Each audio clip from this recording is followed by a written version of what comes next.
అందరికీ నమస్కారం. నేను మెరుగు Sridhar. Please like, subscribe political link. ఈరోజు హైడ్రా హైదరాబాద్లో హడల్ చేస్తుంది.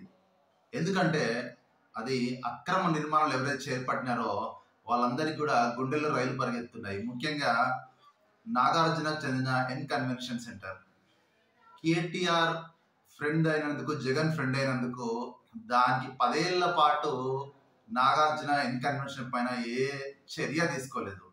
నిజంగా కూడా హైడ్రా ఏర్పాటై ఈరోజు జూలై 19న ఏర్పాటైంది. ఇది ఒక పర్టికులర్ జియో నెంబర్ 99 ద్వారా ఏర్పాటు కాబడ్డ చట్టబద్ధమైన సంస్థ. మరి ఇది ఎగ్జిక్యూటివ్ ఆర్డర్ ద్వారా ఈ సంస్థ స్థాపించబడ్డది. మనకి ఎప్పుడైతే ఏసీబీ అనేది, లా కమిషన్ అనేది, ప్లానింగ్ కమిషన్ అనేది, గ్రే హౌండ్స్ కమిషన్ అనేది ఇలా ఎలాంటి సంస్థలు ప్రారంభించారో అలాంటి సంస్థనే హైడ్రా. నిజంగా హైడ్రా కూడా చాలా తక్కువ కాలం, 1 month కూడా కాలేదు మనకి ఈరోజు ఇప్పటికి కూడా. కానీ ఏంటంటే మున్ముందు మన చెరువుల సంరక్షణకు, ఎఫ్టిఎల్ ల్యాండ్ సంరక్షణకు ఈ హైడ్రా తప్పకుండా పనిచేస్తుంది అనేది మనకు ఆశిద్దాం. ఎందుకంటే ఒక నిజాయితీ పడిన సిన్సియర్ ఆఫీసర్ అయిన రంగనాథ్ గారు దీనికి కమిషనర్ గా ఉన్నారు. హైడ్రా అంటే ఏంటంటే Hyderabad disaster response, asset monitoring and protection. ఇంకోటి ఏంటంటే ఈ హైడ్రా అనేది 111 జియోలో దీన్ని పని చేయదు. అది 111 జియోలో ఓన్లీ గ్రీన్ ట్రిబ్యునల్ పనిచేస్తుంది. అంటే చాలా మంది కూడా ఏమంటారంటే 111 జియో ల్యాండ్స్ కూడా సేవ్ చేసుకోవచ్చు అంటారు, కానీ అది పూర్తిగా అవాస్తవం. ఇంకొకటి ఏంటంటే ఈ హైడ్రా అనేది కూడా మనకు చట్టబద్ధమైన సంస్థ.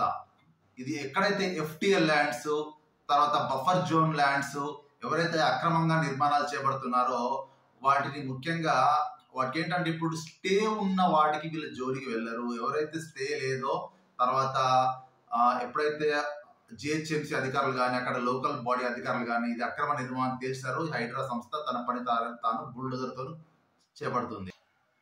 అంటే మనకు చాలా చోట్ల కూడా చాలా మంది మాకు తెలియదు, మేము కొన్నామన్నారు. Ignorance of law also punishable. మీరు కొనేటప్పుడు కూడా ప్రాపర్ గా వెరిఫై చేసుకొని ఈ డీటెయిల్స్, ఎఫ్టిఎల్ ల్యాండ్స్ ఎక్కడెక్కడ హైదరాబాద్ లో ఉన్నాయని కూడా మనకు చాలా వెబ్సైట్స్ లో, జిహెచ్ఎంసీ వెబ్సైట్స్ లో, ఎఫ్టిఎల్ వెబ్సైట్ లో మనకు దొరుకుతాయి. అంటే చాలా మంది కూడా రేట్ తక్కువ వస్తుందనో ఇగ్నోరెన్స్ చేయడం వల్లే చాలా మంది కొని ఈరోజు బోర్న పడి ఏడుస్తున్నారు. అంటే చాలా ఇప్పుడు ఎన్ కన్వెన్షన్ చెందిన ఆల్మోస్ట్ ఒక 3 ఎకరాల్లో చెరువును ఆక్రమించి అక్కడ నాగార్జున కట్టాడు. నిజంగా అప్పుడు ఈ నాగార్జునకు గవర్నమెంట్ సపోర్ట్ ఉండడం వల్లే ఇందులో అతను కాపాడగలడు. కానీ అందరు క్లియర్ గా అర్థమవుతుంది ఎన్ కన్వెన్షన్ అక్రమంగా కట్టబడ్డదని. ఇప్పుడు గండిపేటలో ఎన్నో విల్లాస్ కు నోటీసులు ఇచ్చారు.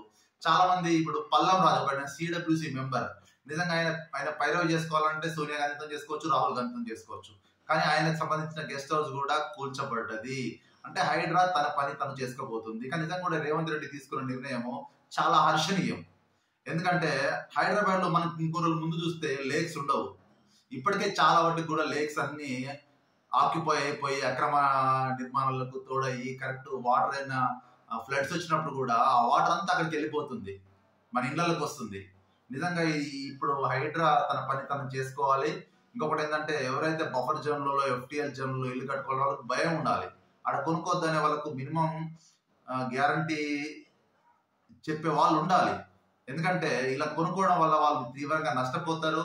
ప్లస్ ఇంకొకటి ఏంటంటే వాళ్ళకు కూడా మళ్ళీ ఫ్యూచర్ లో చేస్తున్న భయం ఉండాలి.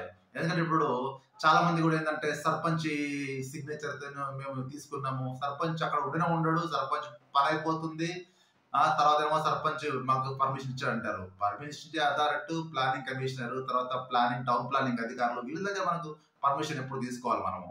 ఇంకొకటి ఏంటంటే చాలా మంది అధికారులు కూడా నిజాంపేటలో ఆ రోజు పర్మిషన్ ఇచ్చారు. వాళ్ళందరినీ ఎవరైతే పర్మిషన్ ఇచ్చినారో పర్మిషన్ ఇచ్చిన అధికారులందరినీ ప్రాసిక్యూట్ చేయాలి, జైలుకి పంపించాలి. ఎందుకంటే వాళ్ళ వల్ల చాలా మంది పేద మధ్య తరగతి ప్రజలు కూడా ఈరోజు రోడ్డున పడ్డారు. ఇది చాలా బాధాకరం. అంటే ఒక బడాబాబుల నేతల గెస్ట్ హౌస్లే కాదు, పేద మధ్య తరగతి వాళ్ళు కూడా కొనుక్కొని అక్కడ చాలా ఇబ్బందులు పడుతూ ఈరోజు కూల్చివేతకు గురి కాబడుతున్నాయి. కాబట్టి ఏంటంటే ప్రజలు కూడా దీన్ని నిశ్చితంగా గమనించాలి. మనం ఆ ఎఫ్టిఎల్ జోన్లలో, బఫర్ జోన్లలో కొనకూడదు అని. ఇంకోటి కూడా ఏంటంటే చాలా మంది కూడా ఇప్పుడు కొంతమంది ఆల్రెడీ మనకు గండిపేటలో చాలా మంది ఫామ్ హౌస్లు కూడా కూల్చారు. ఇంకా కూడా హైడ్రా తన పని తను చేసుకోవాలి. ఎందుకంటే చాలా తక్కువ సమయం, జూలై 19th రోజు ఒక ఎగ్జిక్యూటివ్ ఆర్డర్ ద్వారా మనకు ఏర్పాటు కాబట్ట చట్టబద్ధమైన సంస్థ. దీనికి మరెన్నో అధికారులు కల్పించాలి. నిజంగా కూడా ఎవరైతే బఫర్ జోన్, ఎఫ్టిఎల్ జోన్ లో కడుతున్నారో వాళ్ళందరికీ కూడా ఒక గుణపాఠంగా ఉండాలి. ఇప్పుడు కేటీఆర్ చెందిన ఫామ్ హౌసెస్ ఉన్నాయి. తర్వాత చాలా మంది కూడా వాళ్ళ అధికారంలో సమయంలో వాళ్ళు విచ్చలవిడిగా నిర్మించారు అక్కడ.